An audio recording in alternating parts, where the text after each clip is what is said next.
नमस्कार दोस्तों, महाभारत के पात्रों की श्रृंखला में आज हम जानेंगे पांडु पुत्र भीम के जीवन परिचय के विषय में। तो चलिए शुरू करते हैं। भीम महाभारत काल के एक शक्तिशाली योद्धा थे। महाभारत युद्ध में एक योद्धा के रूप में उन्होंने अविश्वसनीय पराक्रम दिखाया था, जो उनके बल, शूरता और साहस का प्रमाण देते हैं।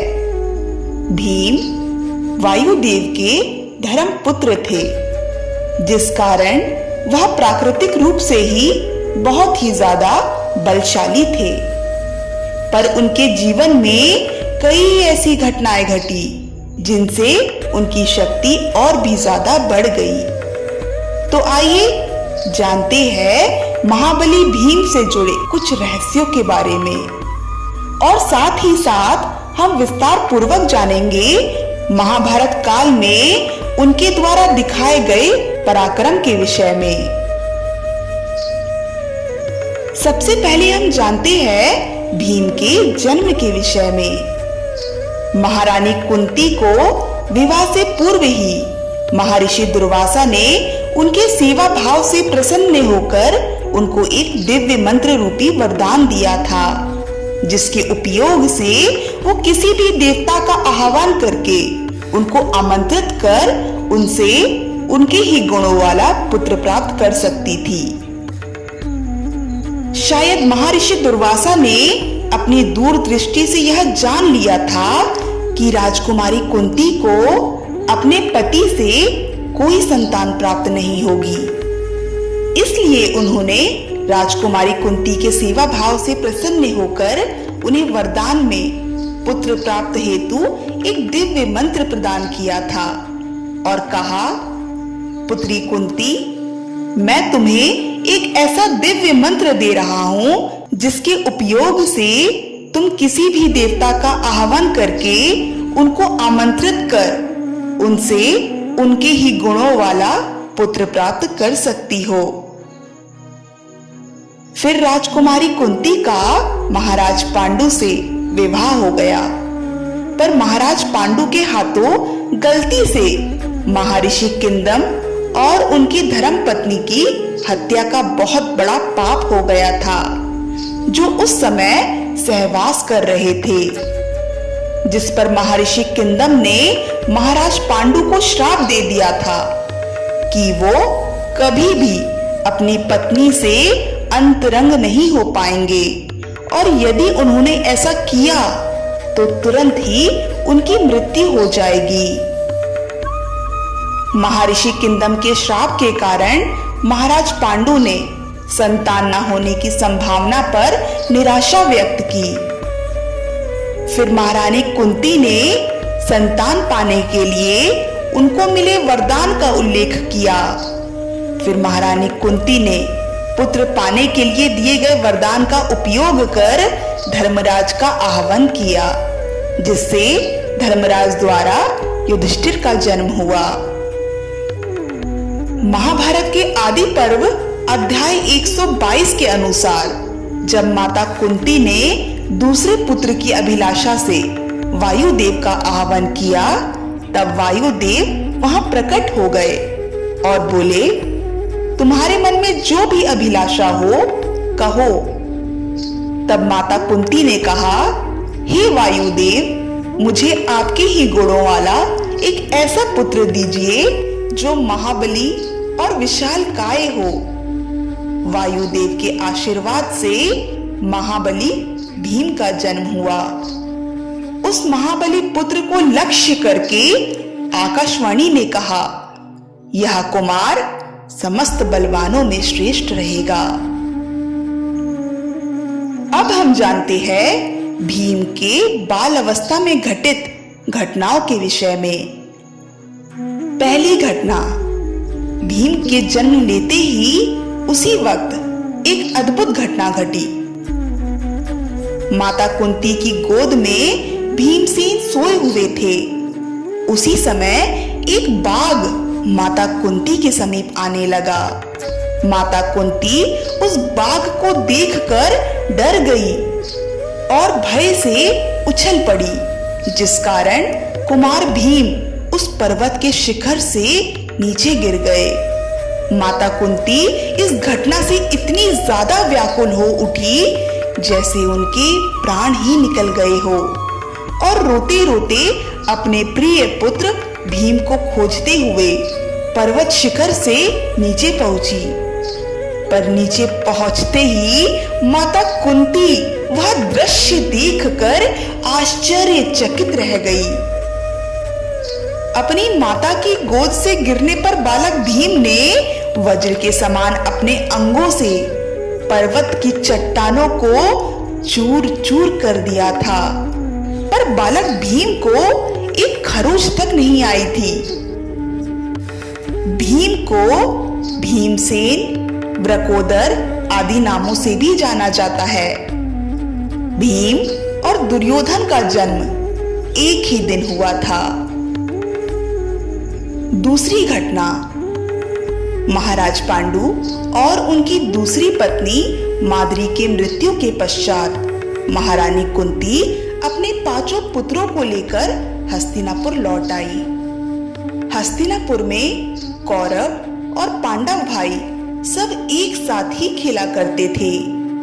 अपने बल के कारण भीम समस्त कौरव भाइयों को बड़ा सताते थे, परंतु उनके मन में कौरवों के प्रति कोई द्वेष नहीं था। वह तो सिर्फ बाल स्वभाव के कारण ही वैसा करते थे। तब धृतराष्ट्र के ज्येष्ठ पुत्र और कौरवों के ज्येष्ठ भ्राता दुर्योधन यह जानकर कि भीमसेन में अत्यंत विख्यात बल है, उनके प्रति दुष्ट भाव प्रदर्शित करने लगे। उनके मन में पापपूर्ण विचार भर गए थे। वह अपने भाइयों के साथ विचार करने लगे कि पांडु पुत्र कुंती नंदन भीम बलवानों में सबसे बढ़कर है। वह अकेला ही हम सब पर भारी है। इसके होश में रहते हम इसके साथ कुछ भी अनुचित नहीं कर सकते हैं। इसलिए हमें कोई ना कोई योजना बनानी पड़ेगी। फिर दुर्योधन ने मामा शकुनी की सहायता से एक योजना बनाई। योजना के अनुसार कौरव और पांडव भाइयों को खेलने के बहाने गंगा नदी के तट पर बने उद्यान में ले जाया गया। वहां पर खेलने और भोजन की उत्तम व्यवस्था की गई थी, जिससे सभी बालक अत्यंत प्रसन्न हो गए और फिर सभी खुशी खुशी खेलने लगे।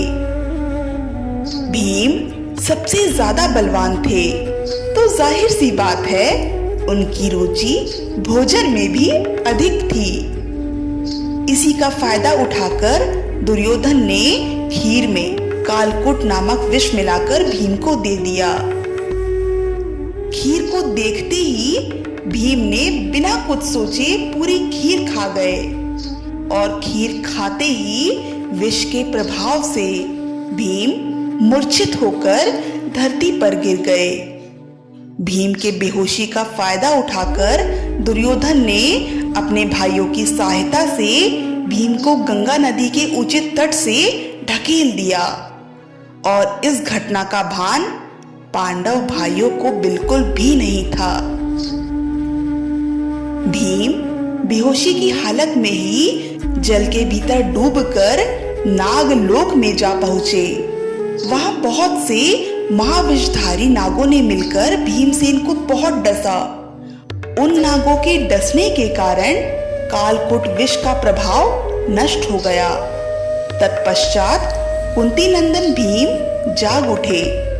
जागते ही जब उन्होंने अपने शरीर पर इतने सारे सर्पों को देखा, तो उन्होंने बिना डरे अपने शरीर पर लिपटे सभी सर्पों को हाथों से निकालकर फेंक दिया। वह सभी सर्प भय के मारे नागराज वासुकी के पास जा पहुंचे और सारी घटना सुनाई। तब नागराज वासुकी ने भीमसेन को अपने समक्ष प्रस्तुत करने का आदेश दिया। नागराज वासुकी के आदेश अनुसार भीम को नाग सभा में प्रस्तुत किया गया, जहां पर नागराज वासुकी के साथी सर्प आर्यक ने भीम को पहचान लिया। आर्यक कुंती के पिता शूरसेन के नाना थे। इस रिश्ते से हम कह सकते हैं कि वो भीम के नाना थे। नागराज वासुकी को जब सर्प आर्यक और भीम के संबंधों के विषय में पता चला, तब वो बहुत प्रसन्न हुए और भीम को उपहार देने का आदेश दिया। नागराज वासुकी और आर्यक नाग ने अपने दूरदृष्टि से यह जान लिया था कि भीम के साथ यह घटना कैसे और किनके कारण घटी है। इसलिए आर्यक नाग ने नागराज वासुकी से कहा, महाराज, धनराशि लेकर यह बालक क्या करेगा? कुमार भीम के साथ जो घटना अभी घटी है वो भविष्य में ना घटे।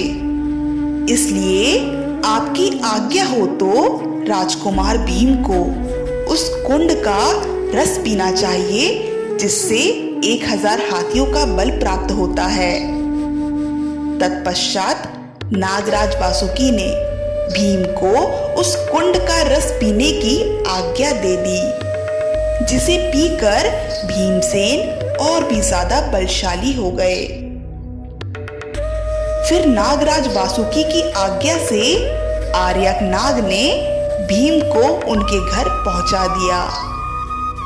इस तरह पांडुपुत्र भीम में 10,000 हाथियों जितना बल आ गया था।